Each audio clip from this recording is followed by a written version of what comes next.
अशा पद्धतीने वांग्याची भाजी जर केली तर तुम्ही नक्की आठवड्यातून 2-3 वेळा तरी करणार। नमस्कार मंडळी, मी आहे अश्विनी, तुमचं स्वागत करते माझ्या न्यू ब्लॉगमध्ये।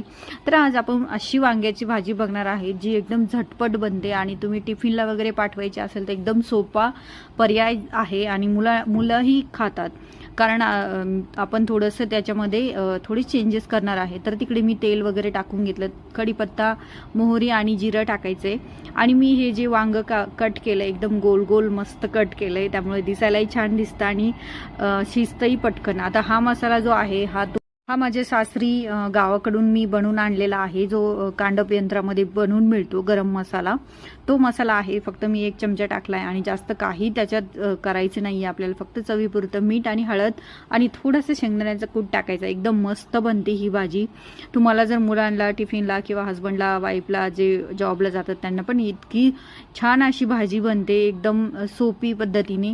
आणि आजचा ब्लॉग फक्त आपल्या भाजीवरच नाहीये, तर मला एक गोष्ट इतकी कुतूहलाची वाटते, कारण हे जे चित्र दिसतंय तुम्हाला हे डेलीचं आहे आमच्या घरामध्ये। कारण मी फक्त व्हिडिओ काढण्यापुरते हे बनवलेलं नाहीये। आमच्या घरात विहान रोज तोच पसारा घालतो, ठीक आहे मान्य आहे, पण ज्यावेळेस झोपायचं असतं त्यावेळेस झोपण्यापूर्वी सगळं असं क्लीन स्वतः करून ठेवतो। म्हणजे आजकालच्या मुलांना संस्कार हे आपल्या हातात आहे, आपण कसं त्यांना शिकवतो किंवा काय। तर मला इतकं त्याचं कौतुक वाटतं की तो रोजच असं गोष्टी करून ठेवतो। आणि तुम्हाला व्हिडिओ आवडेल तर नक्की लाईक करा।